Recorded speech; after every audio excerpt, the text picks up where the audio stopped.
My name is Victor Furman. Some call me The Voice. I've always been fascinated with human nature, spirituality, science, and the crossroads at which they meet. Join me now and we will explore these topics and so much more with fascinating guests, authors, and experts who will guide us to Destination Unlimited. Sue Elliott used to be a pretty normal person. She was a successful magazine editor and writer. For 30-plus years, she specialized in creating brand new automotive enthusiast and chef recipe food magazines. Then she launched her baby, a personal transformation magazine called Law of Attraction that was sold on newsstands nationwide. In the midst of all that, about 20 years ago, Sue began hearing messages from the angels. Not long after that, the angels started training her to coach people in a unique way by allowing the angels to ask questions and provide guidance through Sue. For the last 2 decades, Sue served as a successful and beloved angel coach. But recently, the angels guided her to stop doing private coaching. Instead, they told her to make their most potent messages accessible to far more people through a book called My Angel Coach: Receive Your Divine Guidance and Feel the Angel's Love, which contains 63 messages to support and uplift people. Each chapter starts with a colorful angel attunement that effortlessly dissolves subconscious programming, limiting beliefs, and other gunk for you. Her website is myangelcoach.com, and she joins me this week to share her path and book. Please join me in welcoming to Destination Unlimited, Sue Elliott. Welcome, Sue. Thank you, Victor. Thank you for the opportunity to connect.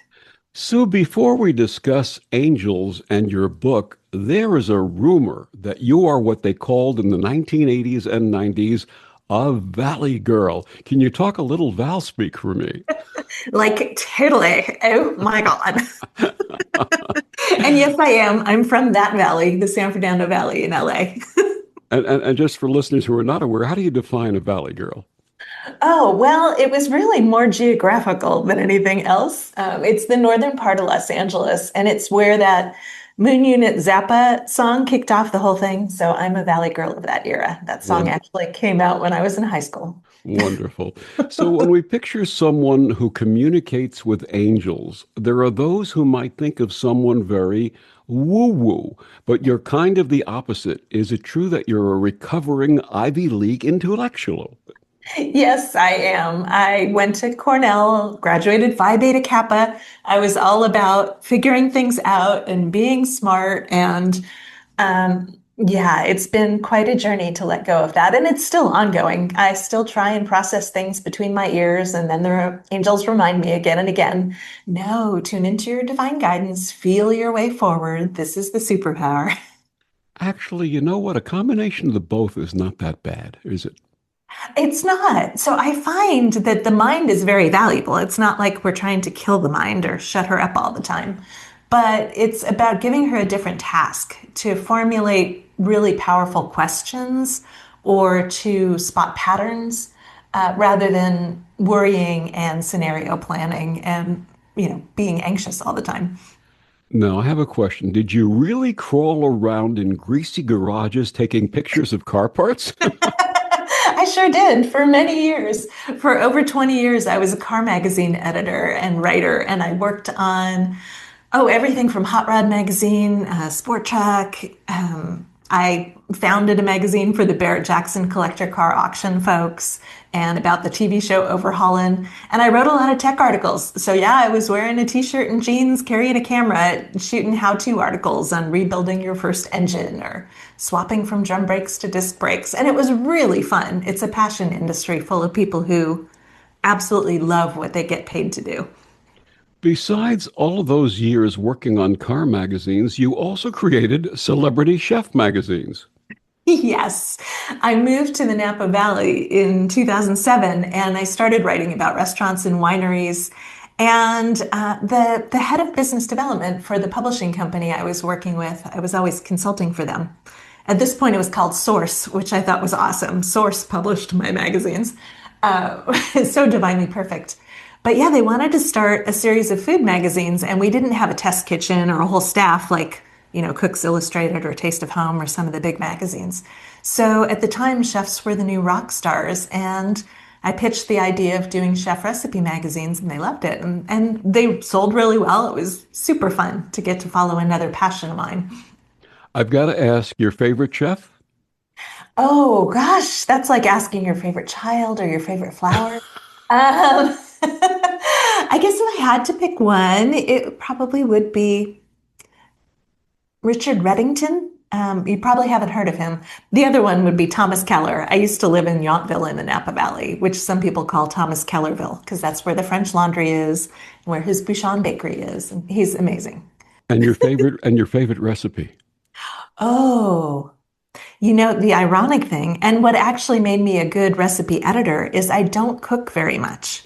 So I can read a recipe and know what it would taste like, which I guess is a special kind of gift, but I also can read a recipe and see all the missing steps because I don't necessarily know how to do it. And did you have one in particular?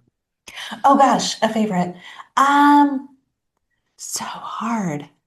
I guess chocolate pot de creme. So at Richard Reddington's restaurant Red, when I first moved there, the pastry chef had just won the James Beard Award for best pastry chef in the country. And she made this basically high-end chocolate pudding, and she put cocoa crunch in it, and it was just the most delicious thing. It made my inner child so happy. No angel food cake? I actually do love angel food cake. Thank you. You're welcome. Like so many of us, your career has not been linear. Why is that? And would you share some of the other work you've done beside angel coaching? Sure. Thank you for asking. I believe that all of us, well, I believe, and the angels assure me, that all of us are on a divinely guided journey. So while, we've been trained to put together a resume and try to create this linear path and arc for our story, really, we're put in the places we need to be for reasons that we may never know on a ground level. So I've done all kinds of things. I was the chief growth officer for a technology startup.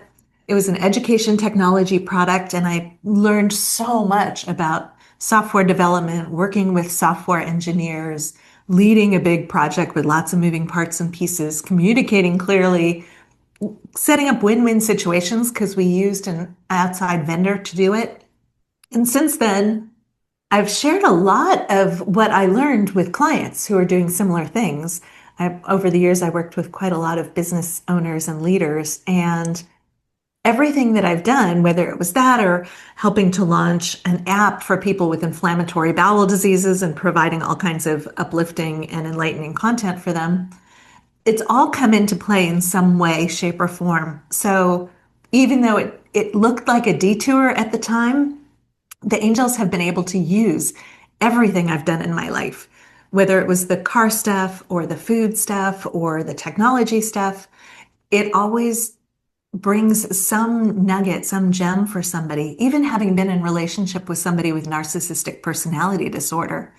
After that, I had 15 or maybe 20 clients who were in relationship with a narcissist or had one or two narcissistic parents. And so I was able to help them in a way I never could have if I hadn't had the experience myself. And that's what the angels want to say to everybody listening, right? It may seem like things are going wrong or you've gotten off your path, but there is no such thing as off the path. It's all path, and it can all be used in service and I don't even like to use the word service anymore, in support to you, to help you and to help others who you come in contact with so that you can feel like a contribution and really experience that joy of being someone's earth angel. Absolutely. We're going to talk a little bit more about that a little later on. But I have a question for you. Prior to your angel communication starting, did you have any concept or any idea about angels at all? I think I had some affinity for them. And this is one of those in this lifetime or, in all your lifetimes. In this lifetime, I had some affinity for angels. I had had angel card readings. I had read Doreen Virtue's book where she talked about sort of her spiritual awakening. But I didn't have any real connection with angels until I was in my 30s. And then all of a sudden, I started receiving messages for people, and the angels would not shut up until I delivered the message. So they were training me. And how did this really start for you? And how did you know it was angels communicating with you? The angels, well, it felt like love. I guess that's the shortest and easiest answer. It felt like divine unconditional love, not like human love, which can be more like manipulation and obsession.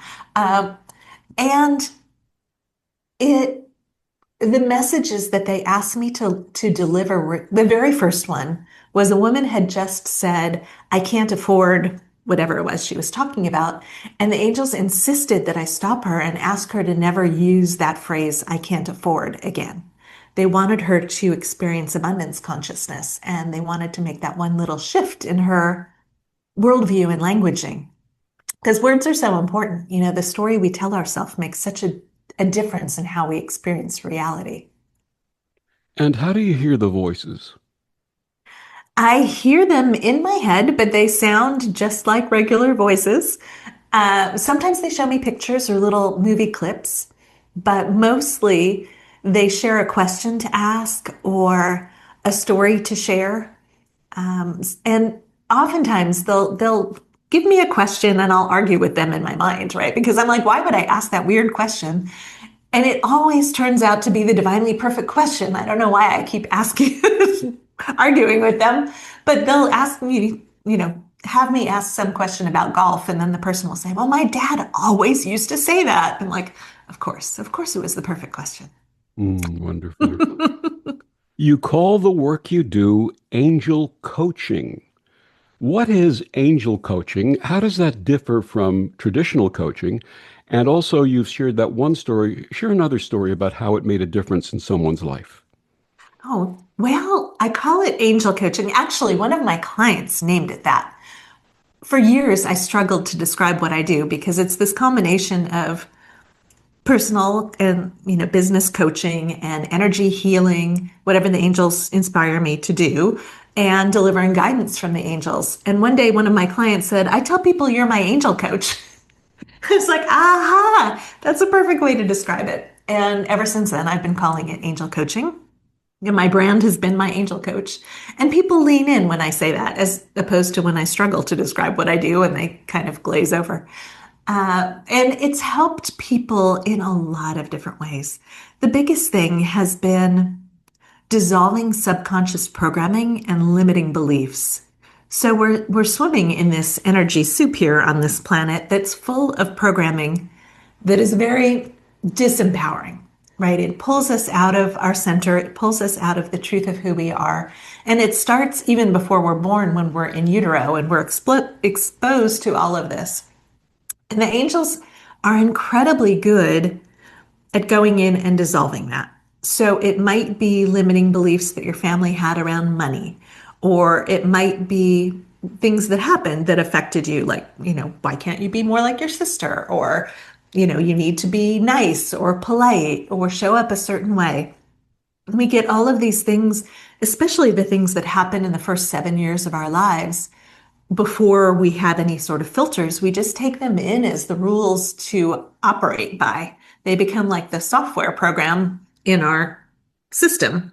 And they're running in the background for the rest of our lives unless we make some shifts. And we see the world through those filters. So if we believe it's a cold, cruel world out there, people can be doing kind things and we won't see them. And it's not that we're doing it wrong or we're bad or, things are set up to harm us. It's really that we see through filters because there's so much data. It's easier to understand this now that we're overwhelmed with the amount of content coming at us through the internet, through our phones all day. But our eyes are taking in billions of bits of information every second. And so our mind creates these filters to get rid of the extraneous stuff. So we focus on what matters. And so the angels are very good at dissolving filters that have us focusing in a distorted way so that we can see the love and the beauty and the abundance that's around us and how much support is actually here for us every day. And share a couple of stories of how it has had an impact on someone's life. Oh, yes. So one of my favorites is a woman who came to me for business support. So she was a coach and she had never had any trouble getting clients. She had plenty of clients until all of a sudden it completely dried up. It went from, normal, great pacing to zero. And so we were working on her business and we were looking at her money thoughts and her ideas around clients and who she was and how she was. And every session, the angels guided me to ask her, how is your relationship? And I actually didn't know if she was single or dating or married, but they kept asking me to ask this question. And it turned out that she was married and her husband had had an affair. And she had closed off her heart to him. Her mother had left when she was young for another man. And so she was so incredibly triggered by this. Everybody would be triggered by it, but she had shut down her heart. And when she saw that she was expecting her husband to act just like her mother had and abandon her, she was able to begin the healing process and begin to let down some of that armor. And the minute she started to open her heart just a tiny bit, she reached out to me the next day and said, I had 2 new clients show up. So it was instantaneous. As soon as she had that little shift, her life changed again. Wonderful. And how about a healing story? Oh, wow. Sure. So I think they're all healing stories, aren't they? They're all spiritual, mental, emotional, and physical healing. And the very first time I realized I could do physical healing, I was actually at a wine event in the Napa Valley. And at the end of the event, my best friend who I was there with and I were talking to a woman who said, why don't we sit down? And, she worked at the event. She said, you can finish your glass of wine and we'll chat a little more. And so she was talking about how she loved to do needlework, crochet and needlepoint, but she had gotten arthritis in her finger.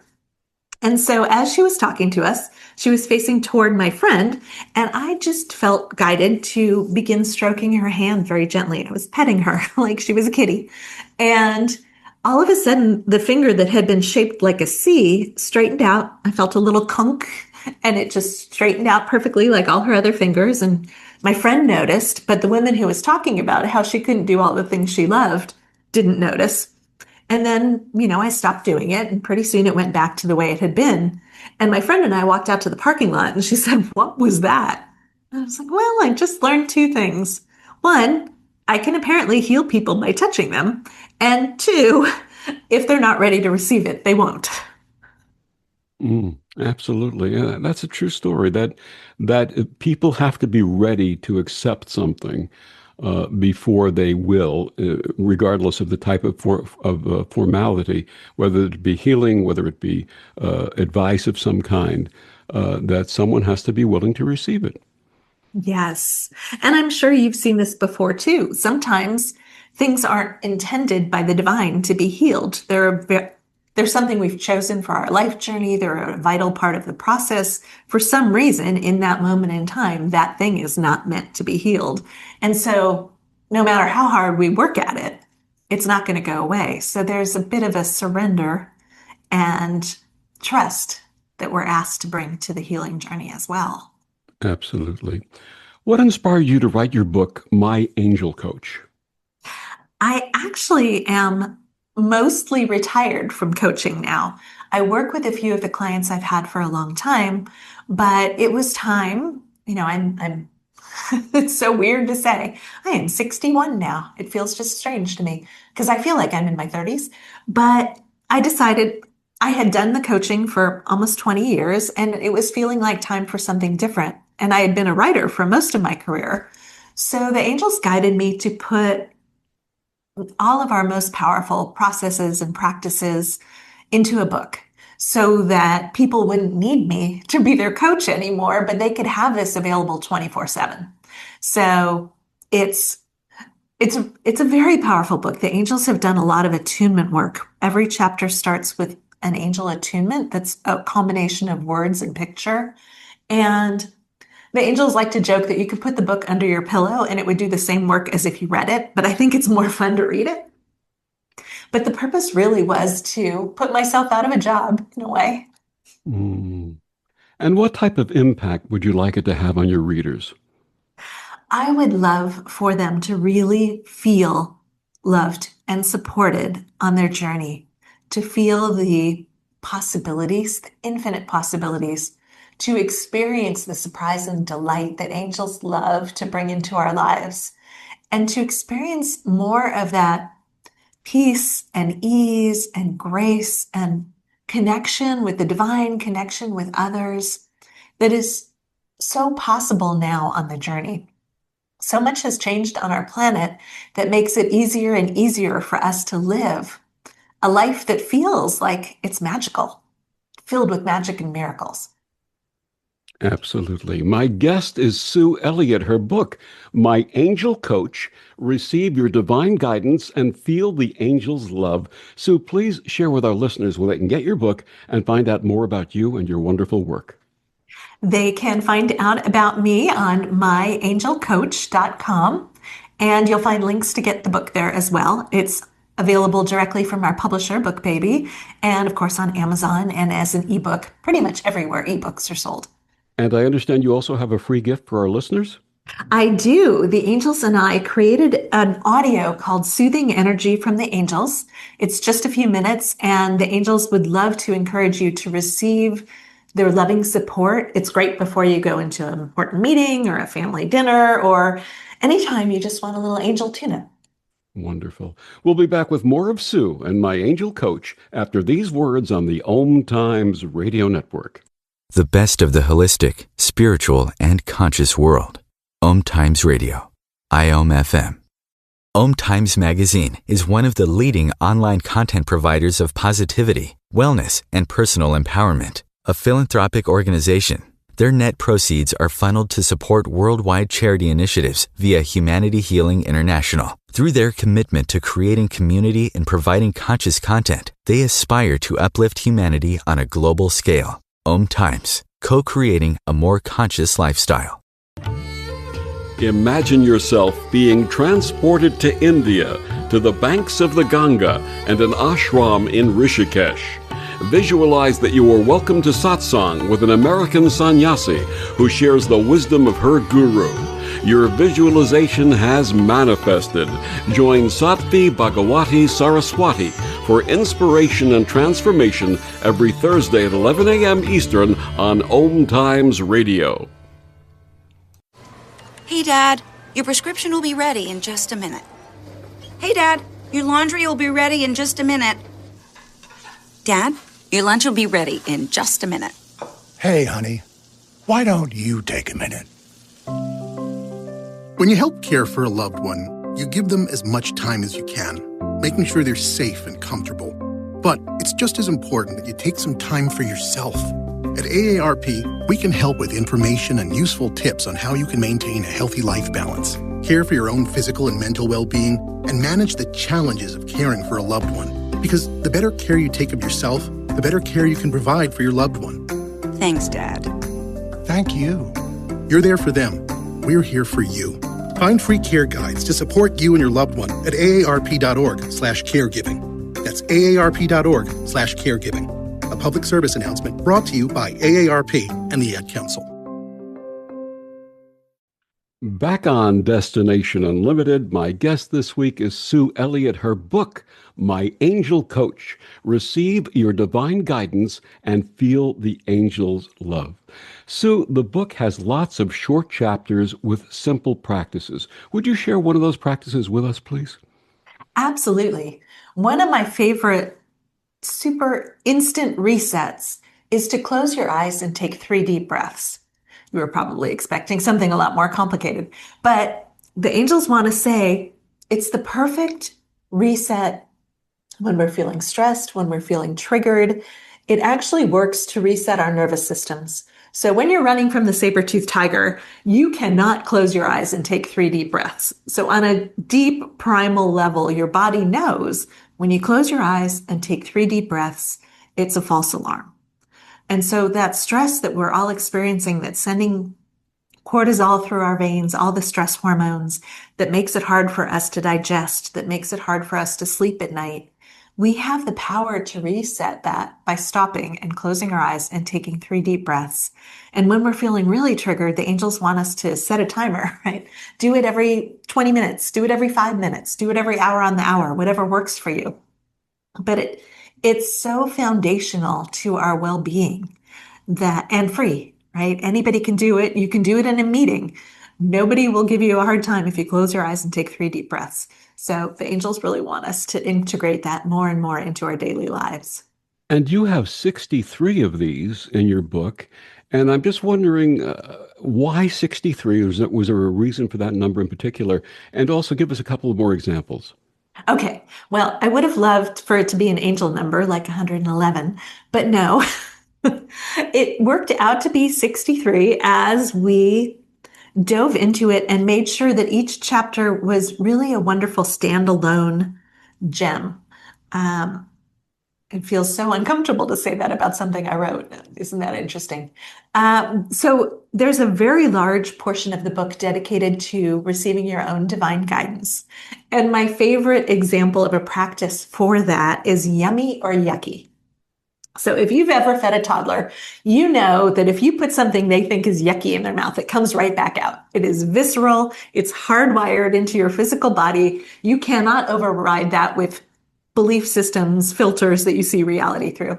So in fact, much of the divine guidance we receive is through our body because our body doesn't have those filters like we were talking about. So our mind may believe it's a cold, cruel world, or our subconscious programming may have us seeing that world.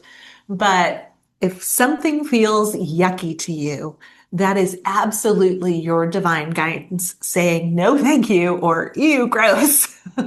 And if something feels yummy, that's your divine guidance saying, yes, please. And the angels want to add that divine guidance is very time sensitive. So when we get a no to something, it doesn't necessarily mean nothing is bad or wrong or never for us. It just means not now. So the angels want to add that if we remember, well, all we have to do really is remember to keep tuning into our guidance. And if something becomes a yes, they will pop it into our awareness. So another practice, okay, I'm just going to open the book to a random page, which is one of my favorite things. And I opened up to the section heading, Being Love for Yourself First. So that's where the angels would like us to go. Being love for yourself first is foundational for everything, really. If you look around and you see a world where people are acting out, people are trying to dominate one another, control one another, that stems from this fear that is changed when we be divine unconditional love for ourselves before we do anything else. So when I notice that I'm feeling stressed or trauma triggered or hungry, when I attend to myself, when I am a loving parent, you could say, to myself first, then I'm not hangry, because I do get hangry, then I'm not snapping at my beloved Paul because I'm hangry, or I'm not being reactive and having that same horrible conversation that I have with that person who always triggers me. Instead, I take care of myself, I soothe myself, I take a nap, whatever it is that I need in that moment. And then I can show up in my power. Then I can show up not the kind of power that's power over others, but the kind of power that is calm and quiet and present. And I can remember to tune into my divine guidance and be love in the moment. And that really changes everything. That divine unconditional love is the most powerful energy in the cosmos. And so when we be love for ourselves first and enable ourselves to come from there in our interactions with others, that's how we be the change. That's how we create the world that we all are here knowing on some level is possible. Absolutely. I actually had an experience like that in my life.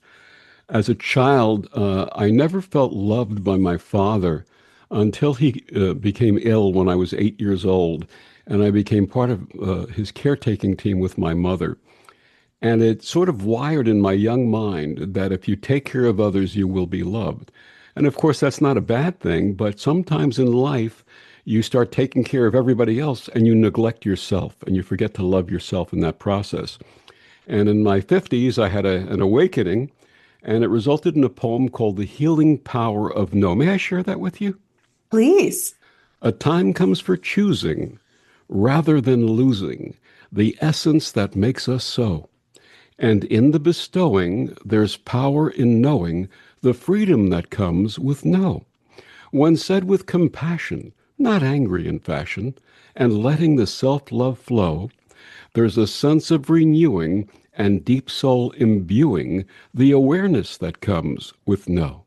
So with gentle voice and the power of choice and the courage to make it so, I'm still here, my friends. There's no means in this end, just the healing that comes with no.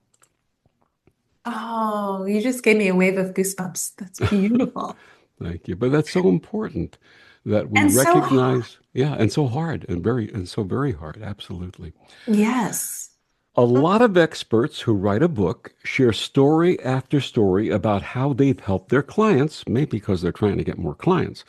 But why do you share so many stories in the book where you're the example, or shall we say, the guinea pig? Well, I believe that we are each teaching what we came here to learn. I don't really like the word teaching so much anymore, but for most of my career, I wrote how-to articles, how to swap from drum brakes to disc brakes, right? How to rebuild your first engine, how to heat shrink the roof on your car, how to make a particular dish by following a recipe. And so that is the training that the angels brought me on this divinely guided journey. And I am literally applying everything in this book as much as I can remember to do. I'm not going to claim to be perfect at this, not by a long shot, but I have been shown in really memorable examples why I need to trust in divine perfect timing, why I need to believe that everything is unfolding perfectly, even when it looks like it's all going to hell in a handbasket, why I need to tune into my divine guidance instead of trying to figure things out. And so I guess I didn't want people to see me as some perfect teacher, right? I've let go of all that trying to seem a certain way. And the examples that the angels guided me to share were almost 100% about my own life. It kind of reminds me a little bit. I used to be a big fan and follower of Abraham Hicks, and I loved it when Abraham would tell stories from Esther's life or Jerry's life. They were always the most memorable ones to me. So, Absolutely. Each of the chapters in your book starts with an angel attunement. Those attunements look very different from other angel cards, which usually have pictures of angels on them. Why are these so different? they're different because, well, a couple of reasons. One person opened up the book recently and said, "Wow, this paper reminds me of magazines." And I just started cracking up because I was a magazine editor for about 30 years. And yes, this book is very much like a magazine. It's got very short chapters, and each chapter starts with a photo and the title and subtitle of the chapter, which I was calling angel attunement cards. And I called them angel attunements because the angels have infused each one of these with the energy to dissolve whatever is in the way of us embodying that. So anything in the way of us remembering to watch for synchronicity in our lives, or remembering to be love for ourselves, or remembering to take 3 deep breaths when we feel triggered. Each of the pictures is something very relatable in the way that I would have chosen a photo for a magazine. And sometimes we went through 200 or 300 photos to find the one that had the best energy to convey what we were looking to convey. But also, every time you see a road sign that indicates there's a little turn to the right, you'll remember that that is the sign in the divine guidance angel attunement image. So they help us to remember that the angels are with us and supporting us and to tune into our guidance all day, every day. Now, you've mentioned that there are three ways to play with your book. What are they? Well, the first way is to read it like a normal book, and you really can do that. It does flow from beginning to end. The other way is to use it as a daily practice or a weekly practice. I have some people who tell me that they love doing that. They love sitting with each chapter or maybe having it on their bedside. A lot of people have said they keep it on their nightstand and they like to read 1 or 2 or 3 chapters before they fall asleep at night. And the third way is what I've been doing, which is to use it as a magic book, I call it. Just hold a question in your mind, which could be as general as, what would you like me to know, angels? And let the book open to a random page, which is never random, of course, and it will have your answer from the angels. So I just opened to 3 deep breaths. If I close my eyes, I open to messages from others. The angels often deliver your guidance directly or indirectly through other people, which of course is what we're doing right now. Absolutely. You started a personal transformation magazine back in 2011 that was sold on newsstands nationwide. It was called Law of Attraction, and you mentioned in the book that you began to really question some of the Law of Attraction teachings. Would you share that story with our listeners, please? Oh, sure. So I did mention Abraham Hicks, who are law of attraction teachers. And for those of you who are followers of The Secret or fans, they were in the original Secret movie and then they were removed later because they didn't want to surrender their IP, intellectual property. But I so I was creating the magazine not long after The Secret came out, and I found that a lot of people treated law of attraction practices like they were in a restaurant and they were placing their order, right? I'll have this, this, and this, and a dollop of that on the side, and bring it by Thursday at 2 p.m. And it felt very much like micromanaging the universe. What the angels kept showing me over and over again is that if they brought us our ideal partner on Thursday at 2 p.m., we might not actually be ready for that relationship at that point in time.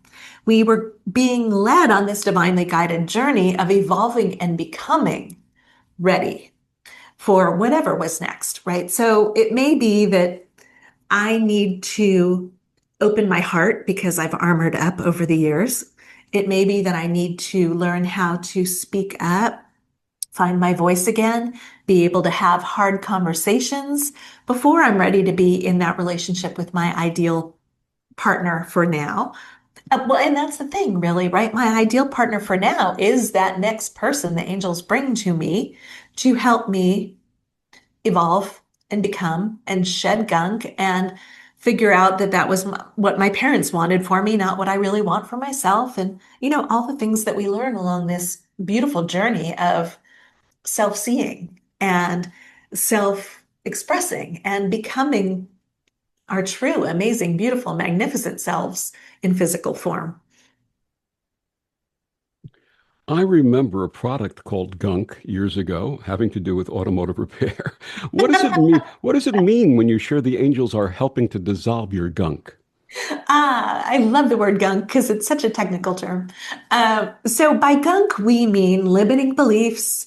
Money is the root of all evil. Money doesn't grow on trees. I'm too much of this, not enough of that. Subconscious programming, all that stuff that we took in when we were little or later in life that became rules that we live by. The things that have so wounded us or shamed us or traumatized us over the years, we group all that stuff together into the category of gunk because it's all the stuff that gets in the way of us being present in the moment, flourishing, loving ourselves, loving our lives. So rather than make a big hairy deal over it, we like to just call it gunk. Wonderful. I think that's a very wonderful term for that explanation. In My Angel Coach, you talk about people's original factory settings, a phrase that comes from the time that you spent working on car magazines. What would you share and what would you mean by original factory settings? Oh, so when you work on a car nowadays, and these days, gosh, for a long time now, all cars have had computers controlling so many aspects of them. And so if you want to make your car perform better, be more fun to drive, then you have to change some of the settings in the computer. You have to deviate from the original factory settings, which is really fun when we're talking about cars and trucks, but not so fun when we're talking about people. So all that gunk, all those subconscious programs, limiting beliefs, traumas, are the things that change us from our original factory settings. When we're restored to our original factory settings, we're curious, we're playful, our inner child feels safe and is able to receive inspiration, creativity, the magic of the moment. And so restoring us to our original factory settings is really putting us back to being our unique aspect of the divine, powerful and beautiful and ready for whatever is showing up. My guest is Sue Elliott. Her book, My Angel Coach, Receive Your Divine Guidance and Feel the Angel's Love. We'll be back with more after these words on the Times Radio Network. Humanity Healing International is a small nonprofit with a big dream. Since 2007, HHI has been working tirelessly to bring help to communities with little or no hope. Our projects are not broad mandates, nor are they overnight solutions, but they bring the reassurance that no one is alone and that someone cares. To learn more, please visit humanityhealing.org. Humanity Healing is where your heart is. More than 24 million Americans have an autoimmune disorder, and that number continues to grow. I'm Sharon Saylor, and I'm one of those 24 million. To put that number in perspective, cancer affects about 9 million and heart disease up to 22 million. That's why I've brought together top experts and those thriving regardless of their diagnosis to bring you the latest, most up-to-date information. Join me, Sharon Saylor, Friday night, 7 p.m. Eastern, for the Autoimmune Hour on Life Interrupted Radio to find out how to live your life uninterrupted. So I'm a cat, and I just moved in with this new human. And she's got this little toy she's always playing with, all day long. Tap, tap, tap, tap, bloop, bloop. She can't put it down. There it is. Oh, and get this. She even talks to it. Last week, she asked it for Chinese, and guess what? Egg rolls showed up. Like magic. Humans have cool toys. A person is the best thing to happen to a shelter pet. Be that person. Adopt. Brought to you by the Ad Council and the ShelterPetProject.org. Back on Destination Unlimited, my guest this week, Sue Elliott. Her book, My Angel Coach, Receive Your Divine Guidance and Feel the Angel's Love. Sue, I had the blessing of a spiritual teacher who would share something that you have learned from the angels, that everything is unfolding in divine order. You have a chapter in My Angel Coach where the angels share that everything is unfolding perfectly. Please explain. Oh, well, it's easy for us to see that everything is unfolding perfectly when it feels like the angels are rolling out the red carpet in front of us. It's the visual I love for it, right? The synchronicities, doors are opening, the perfect person shows up. It's harder for us to believe that when it feels like things are going wrong. And the angels are encouraging us to lean into trust that everything really is happening for us, not to us. So when we trust that everything is unfolding perfectly, we can enjoy the journey more rather than struggling against what's happening in the moment. Most of us have been taught to meet life with resistance. This is wrong and I need to fix it. This is a problem and I need to solve it. But if we can remember, at least a little bit at a time, that everything is unfolding perfectly and lean into trust in the divine, then we can enjoy the journey so much more.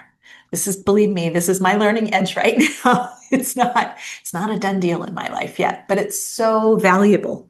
It makes all the difference in how we greet the life that is showing up for us. Absolutely. I'm going to share a story now that I've shared before on other programs that sort of addresses this. In 1975, I was in the Air Force. I was stationed in Seoul, Korea. And I would write back and forth to my mother in New York. We'd send letters every month, and I had no reason to think anything was wrong. And one morning I woke up and I heard the message in my head, you need to call your mom. She needs to hear from you. And whenever the angels would plant those messages with me, I would immediately respond, and I called back. And in those days, for those of us who are old enough to remember, we had wired telephones, so you had extensions in different rooms. And my mother and my sister pick up the phone simultaneously, and I said, "Mom, is there anything wrong?" And my sister exclaimed, "Oh my God, how did he find out?" And it turned out that she was scheduled for major surgery the next day, and the angels told me to tell her that the operation would be a complete success. She'd have a full recovery. Everything would be just fine. She needed to hear those words from me, and that's exactly what transpired. So I'm grateful for that which happened. Oh, that's so beautiful. And talk about divine perfect timing. So you could allay her fears before she went in there, and so that she was in a state to receive the healing. Absolutely. Absolutely. I belong to a group called Morning Gratitude, where every day we express thanks for everything in our lives. You have a chapter entitled Thank You as a Practice. How does this work, and what are the results? This is so perfect for what we were just talking about, too. So when I show up to life with resistance, right, this is wrong, and this is bad, and this is ugly, and I need to change those things, or somebody needs to change those things, we experience life as scary, harsh, unpleasant. When we show up with thank you as a practice, and this is one of the very simple practices the angels share, when we show up with thank you, angels, for that no-show, for that appointment and giving me back an hour of my time. Thank you, angels, for the car trouble that enabled me to meet that amazing mechanic. He told me about a book that has changed my life, right? When we show up with thank you to whatever it is, first of all, it's a lot easier on our nervous systems. We're not braced against and defensive to reality, and we're not feeling at the mercy of outside forces. We're acknowledging that the angels are bringing us beautiful things all day, every day, sometimes in funny looking packages, right? Sometimes in packages that feel yucky. But when I show up with thank you for the opportunity to experience this, thank you. And it completely changes my experience. It completely changes the way I receive reality. And it's a beautiful job for the mind to circle back to what we were talking about earlier. What do I thank the angels for now? It's a great chance to look at something from multiple perspectives. So thank you for bringing that person into my life. Thank you for the opportunity to spend another night in this place along the journey home. Thank you for making sure we weren't driving through the mountains the other day when it was icy and we might have hit a patch of black ice and gotten into an accident. Thank you for giving us the blowout so we had to spend an extra night on our journey home. Is a very different inner dialogue and experience of reality than I can't believe another thing went wrong. I just want to be in my bed. Absolutely. And that gratitude also puts us into a better position to see how things are unfolding in our life. Yes. Yes. One of the other practices in the book that the angels want me to share is appreciation. So it's a little bit different from gratitude, right? Because I can walk through the world looking for things to appreciate. And again, it puts me in that really receptive state, curious. What else can I appreciate? What else can I appreciate? I love the shape of that cloud. It looks just like a poodle. Wow, look at the color on that car. That's such a pretty blue. I love your earrings. Where did you get them? Right? It connects me with others. It connects me with life in a way that's very life affirming and life enhancing. Absolutely. You've got a whole section in the book dedicated to receiving divine guidance, and I noticed that you often say your own unique guidance. Why do you emphasize that so much? I'm so glad you asked that. I noticed that when you were saying the subtitle of the book one time, you were going to say receive the divine guidance. And the angels want to emphasize that because your divine guidance is unique to you and it differs moment to moment, right? There are a lot of moving parts and pieces in the universe, in the entire cosmos. And the angels know where everybody is in every moment. They know when somebody took a left turn instead of a right turn, so they need to slow you down just a little bit so you show up in divine perfect timing, right? So they'll give you a red light instead of green light.